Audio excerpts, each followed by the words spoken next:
Welcome to a stunning late afternoon at Magny-Cours in the centre of France. We're ready for not just qualifying this afternoon, but racing when we turn to darkness here at Magny-Cours. My name is Bruce Jones. I'm joined by John Watson. We've had the opening round of the Fanatec GT World Challenge, the endurance round. This is the first sprint championship round, and we are absolutely all set for some very, very quick fire action. Well, Magny-Cours, what can you say? Maybe looking just directly at that photograph, gravel traps. This is gravel trap central. It is probably this racetrack that's got most gravel traps, and those will catch people out. They've already caught people out. But look at the temperatures, 23 Celsius ambient, track 25. Wow, isn't that pleasant? Pleasant and absolutely perfect. No excuses for the drivers of this circuit with its 17 turns spread around 4.5 kilometres is plenty of a challenge to keep them going. But they've got to be quick, they've got to be accurate, because the qualifying session is almost over in a blink. They've got to lay down those times. Very much so, and of course it is a racetrack. 17 turns, 4.4 kilometres, 2.7 miles for those that still work on the imperial measure. Waiting for the track to go green. You can see the red light still on, and there is the Magny-Cours circuit. 17 corners. First section ends coming down to the Melbourne Hairpin, then the middle sector is on that climb up the hill towards Imola. That's the chicane, that's in the middle of the circuit. Great part of the racetrack.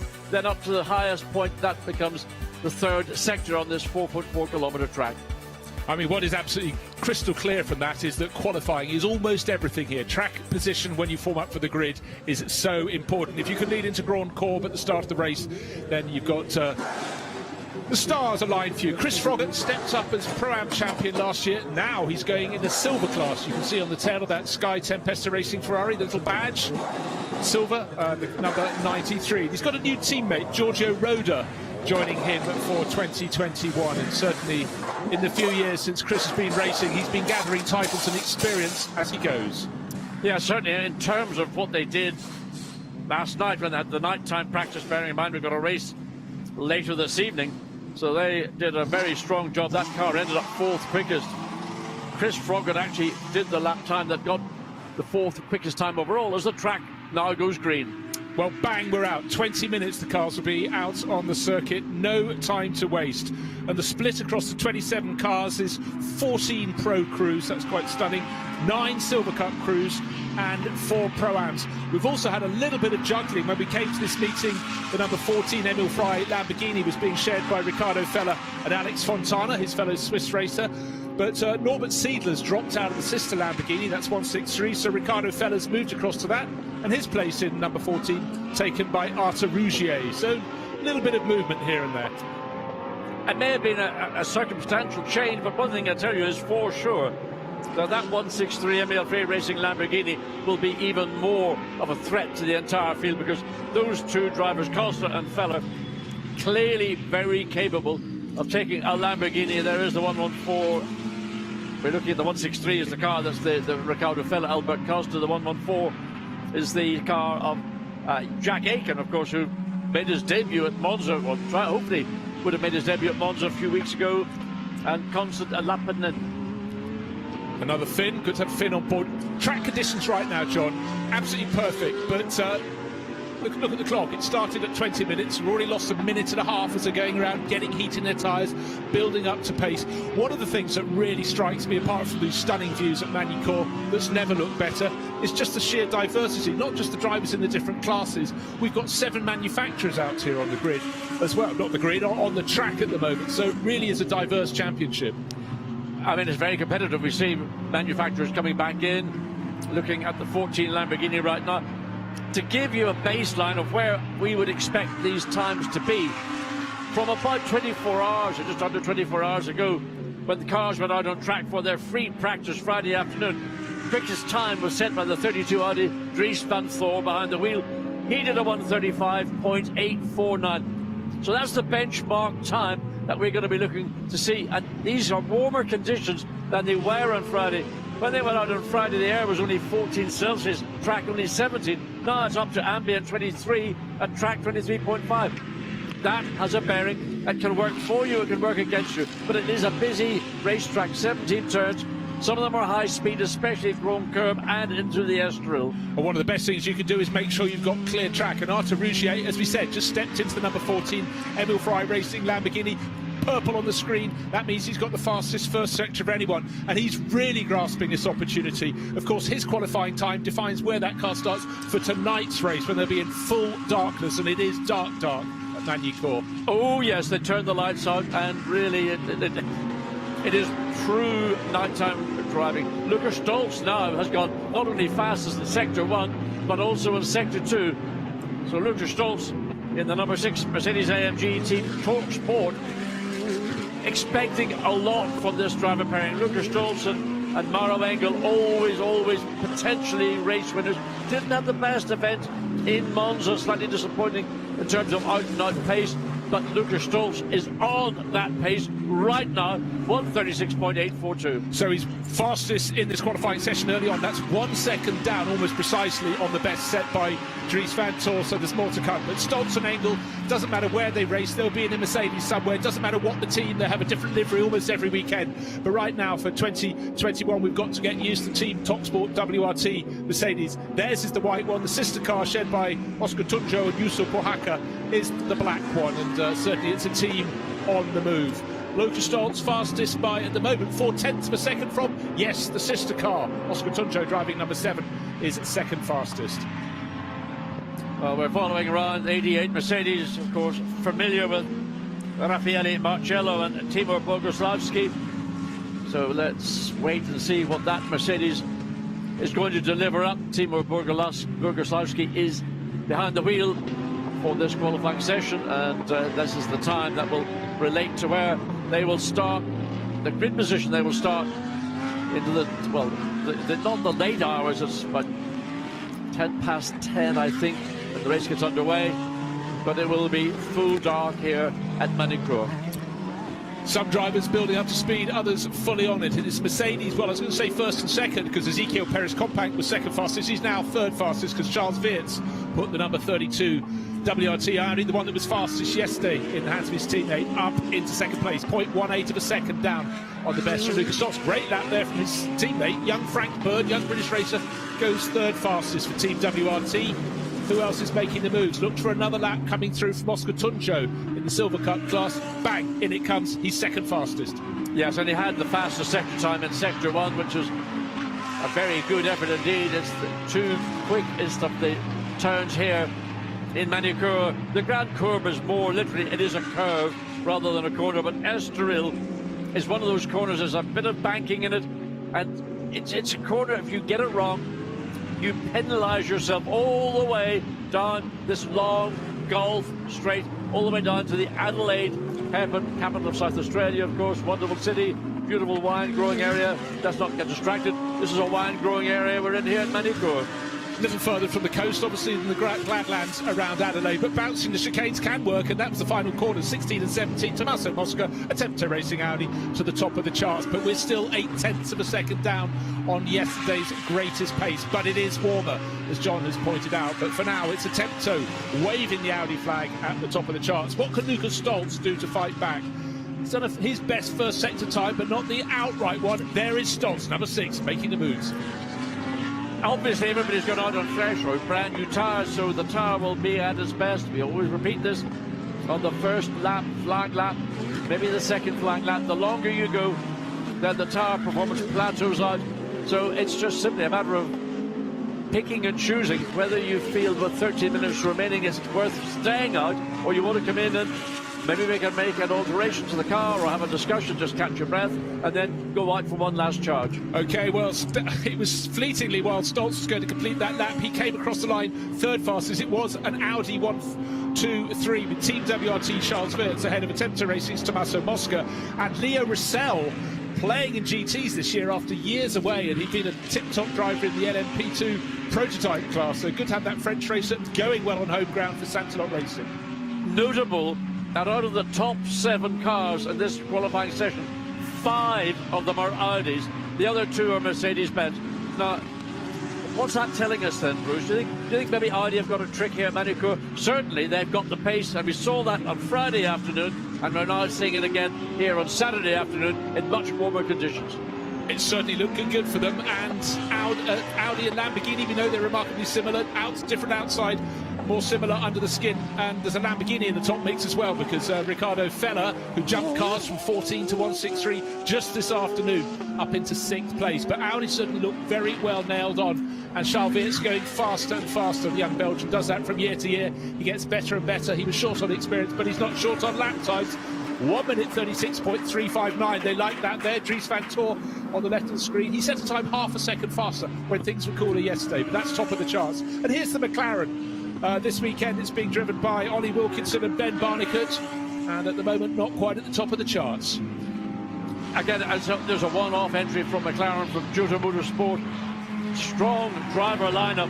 They had the strongest of their driver lineups in Monza 3 weekends ago. Here it's just the two drivers behind the wheel, but also Timo Boguslawski, currently 6th quickest, has set fastest sector time in Sector 2. So we have to keep an eye on 88 Mercedes. You have to keep an eye pretty much on the top 10 cars, because basically lap times are almost changing by the lap as we go back to Ezekiel Perez compact in our favourite liveried car, Barking Mad Panda. It's called Mad Panda.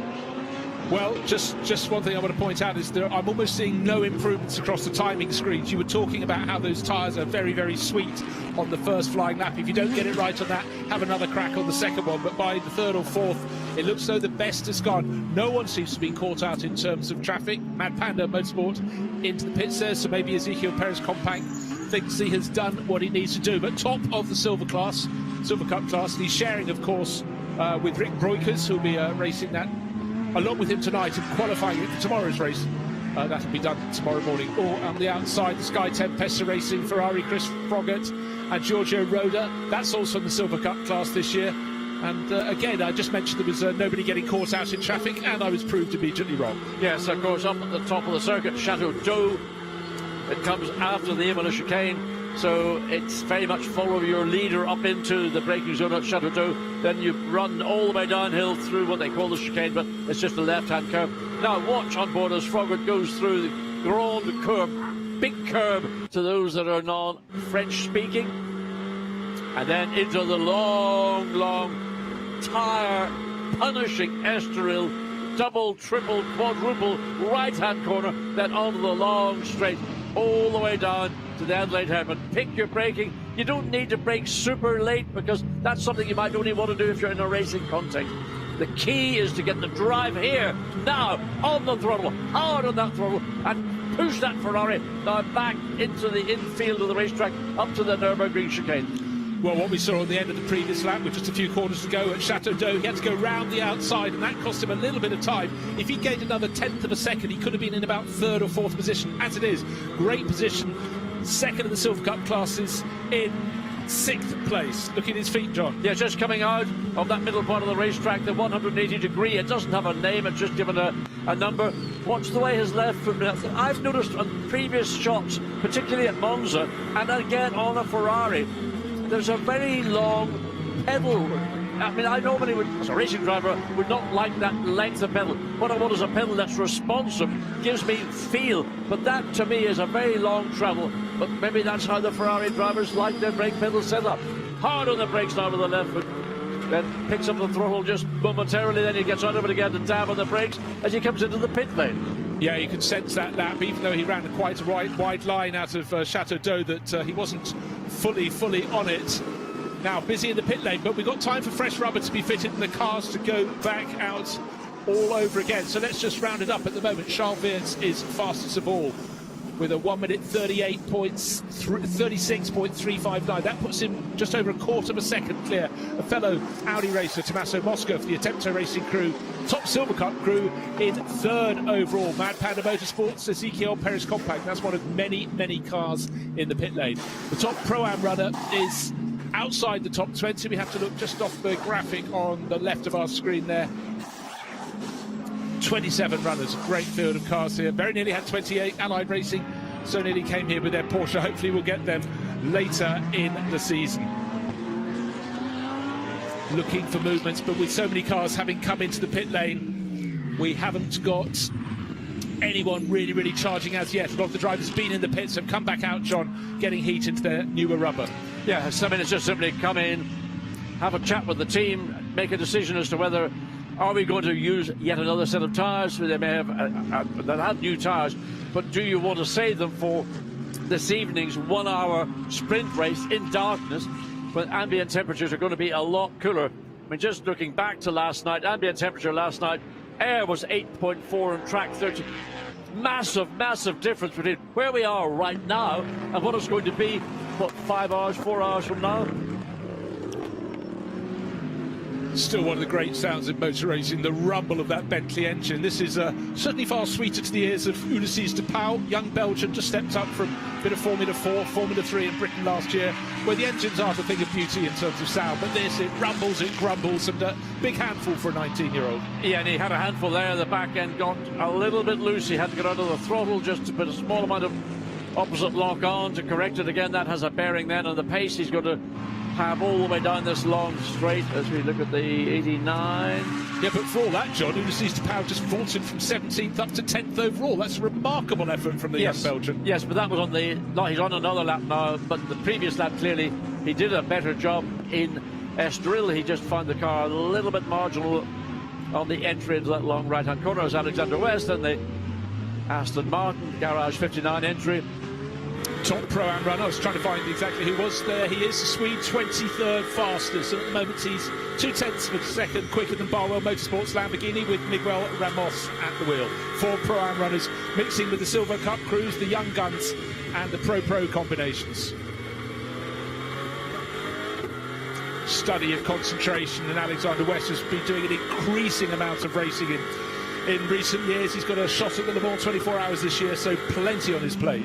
Well, that's certainly a different challenge. I mean, certainly it's the easier of the two 24-hour races in Europe during the summertime, because our 24-hour race, and I say our 24-hour race at Spa-Francorchamps, is without hesitation the most challenging 24-hour race.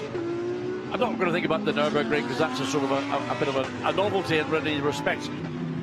But Spa 24 hours, Le Mans 24 hours, a big challenge for any driver, particularly a driver who's a non-pro driver. But here's a good run from the number 7 Mercedes-Benz, fastest overall Sector 1, personal best Sector 2. Well, don't forget, we saw Oscar Tunjo fleetingly second in the early laps behind his own teammate, Lucas Stoltz, where it goes second again, second overall. Still got Charles Weerts to beat, but he's only 0.147 seconds in arrears. The Colombian, really impressive as he gets to grips yet again. He was good last year. He seems to have gone up a step for 2021. The nature of Magny-Cours is that there's a lot of steep curbing, and you see that in those final 2 corners down at the complex du Lycée. I think the Lycée is a school, if I'm not correct. Yes, it's a school for pronunciation. Yes, exactly. I got it out eventually. Frank Bird in the 31 Audi makes his way out of Chateau d'Eau, runs way wide on the exit, but keeps it within track limits. Personal best, first, second sectors. But it's these curbings at turns 16 and 17 that are such aggressive curbs. And it is quicker to be aggressive with them, but it doesn't have to look ugly. Well, I tell you what, in some of the support races, it's looked absolutely great. But for these guys, they want the black stuff down on terra firma, where the Pirelli tyres can really get the bite on the circuit. New change for second place. Arthur Rougier squeezes in. So we've got Audi, Lamborghini, Mercedes, Audi, Mercedes, Mercedes, and Chris Froggett's Ferrari now in 8th place. So still going well. Best of the Bentleys. Ulysses de Pauw went up to 10th place, now down to 13th. More moves coming from Oscar Tunjo around this lap. Charles Weerts, though, he set the bar at 1 minute 36.359. He's about to raise it, is he? Across the start-finish line soon, just in the background of the shot, waiting for the time to hit the screen. Looks like he could have extended the margin. He's certainly got to exceed his 136.3 to give himself that additional margin that comes through now into these last 2 turns. A little bit less aggressive than we've seen from others, but neat, tidy. That might benefit him in terms of manoeuvre. picks up 0.2 of a second and consolidates by now almost a full 0.3 of a second quicker than second place Patrick Kujala in the Ferrari. Rinaldi, where's that popped up from? It came from well outside the top 10, that Ferrari. The best Ferrari fleetingly, well, for quite a long time, but just a few moments ago was Chris Froggatt's in 8th. That's now in 9th. But the Finn, Patrick Kujala, be delighted. He's now topping the Silver Cup class, ahead of Arthur Rougier, who was there. Oscar Tuccio. In fact, we've got 4 Silver Cup combinations in the top 5 positions, but Charles Virtso leading the way. But Arthur Rougier got purple in that middle sector. He was really on the ragged edge as he came through that wonderful Imola chicane, now down into the Lycée complex now. Final 2, left, right, left, comes across the start. Can he challenge or not take that position away from Charles Virtso? No, he ends up in 3rd. Well, he ends up in 3rd because his own teammate, Riccardo Fella, has slotted into 2nd place, just 0.105 of a second down. Those Lamborghinis really were coming. They were quite quick at the start of the session, dropped back and have now powered it in. Can, with the clock, look, 1 3/4 minutes remaining, be kind to Charles Virtso, but he's sitting on a margin, just to reiterate that, 1/10 of a second, that's all. And Riccardo Fella still looking to make further improvements. Traffic ahead may become an issue. The 2 Emile Frey Racing Team cars now virtually not nose to tail, but running as close as they would want to do. You don't really want to be that close to another car, let alone your teammate, so you will potentially lose fractions of seconds just coming through the very quick right-left Nürburgring chicane, then hard on the brakes, and again this long 180-degree corner. A variety of options in terms of entry, midpoint and exit. Some like to come in early and hug the perimeter of the inside. Oh, somebody's been on the grass, or is that just an illusion on the television? I think it might be just something on the screen. Maybe somebody went off and there was just, it looked like a patch of green had been suddenly dumped on the track, whether somebody had been off and dragged a bit of grass, but just could have been an optical illusion. Well, it could. I was beginning to think it was more of a mirage in this warm afternoon, but just there we had potentially one of the Lamborghinis holding up another, but he got out of the way at Chateau d'Eau, and Riccardo Fella moves out of the way, and Arthur Rougier, in what had been until this afternoon Riccardo's car, number 14, he's rattling through. He had a very good first sector, his best. His second sector not so good. He ends up some way down, but there is still time, 20 seconds on the clock, so he's got this lap to do what he can do, as do those behind, but not all of them, because that checkered flag will be out, as you can see, in just a dozen seconds time. Car looked unstable as he wants to make the transition from coming out of Grand Curve into Estoril, so again those little fractions, they just shave hundredths of a second off the potential, and particularly at that part of the racetrack it's a critical part because of the length of the long Gulf Straight. So you're marginally slow in the middle. That transition, it then pays not a dividend. The dividend you might be wanting to have paid is taken away. Well, that said, that was still Fella's fastest first sector. Of course, we were looking at sister car, weren't we? In fact, Fella marginally faster than Arthur Rougier with all that understeer down at Estoril. Now, 4 on the windscreen. Patrick Kujala, blink of an eye ago, he was outside the top 10. He's been up and down, but certainly for Rinaldi Racing, running in the Silver Cup class, he is really giving it some, bouncing off the curbs, almost a sort of nose-down wheel. He stays in 4th place. I mean, the back end of the car was dancing around as it came over the curbs, but nevertheless a very good run indeed for Rinaldi Racing's Ferrari, starting on the 2nd row of the grid, and of course into night time. The only thing is, the Ferrari will feel a bit ganged up with Audis, Lamborghinis and Mercedes all around. So Riccardo Fella currently 2nd. Well, it's the last shot, that middle section. You can see 33 thousandths of a second in arrears, and he stays in 2nd place. A whisker down on his own best, which is still a whisker down on Charles Virtso, who surely has got it in the bag for Team WRT.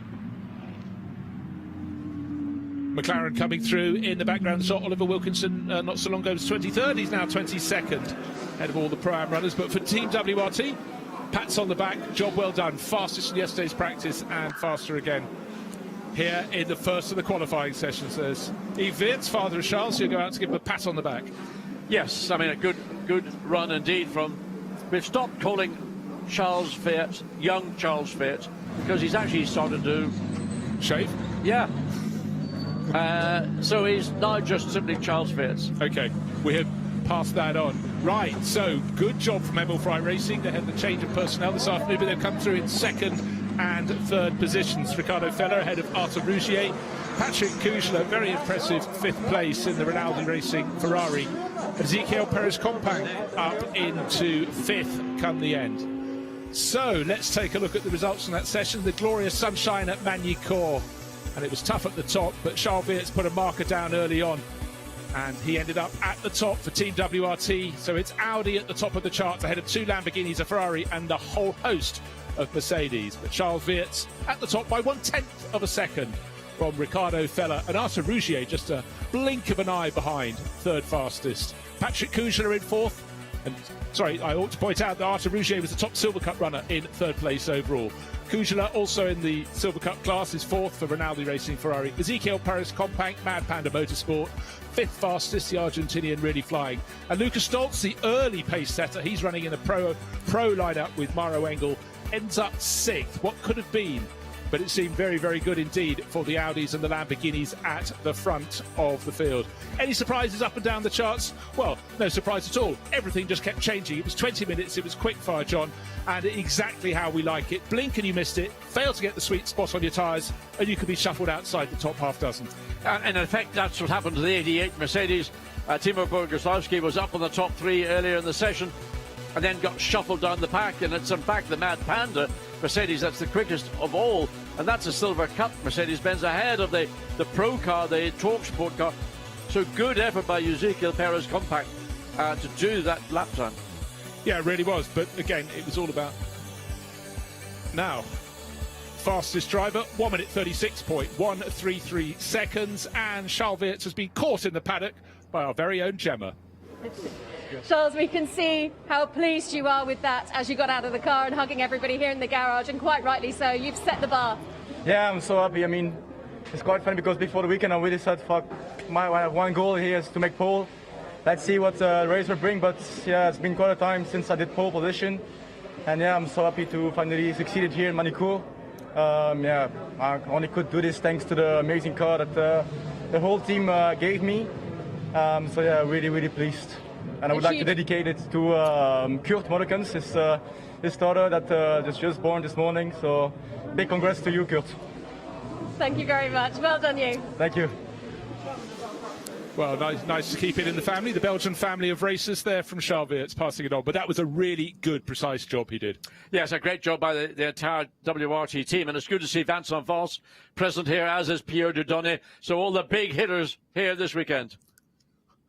Well, it was quick fire action. No driver could afford to put a wheel wrong.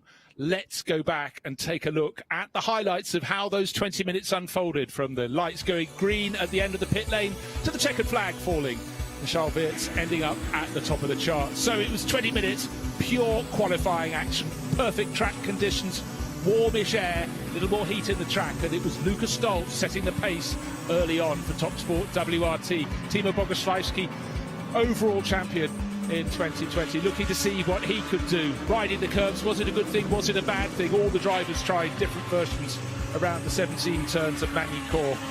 Early on, Attempto Racing really starting to make their moves as Audis look good. Tommaso Mosca, but the best Audi driver fleetingly, and then finally at the end, he did it once and twice to go top. It was Charles Weerts. Top Sport pushing Oscar Tunjo, running the Silver Cup class, often at the top of the field. And then suddenly, both of the Emil Frey Racing Lamborghinis started to fly. They would end up second and third fastest. They had to be neat, they had to be tidy, they had to stay away from the traffic. And with his second set of flying laps, it got better and better. Charles Weerts just outside 1 minute 35, but 136.133 is good for pole position for the first race.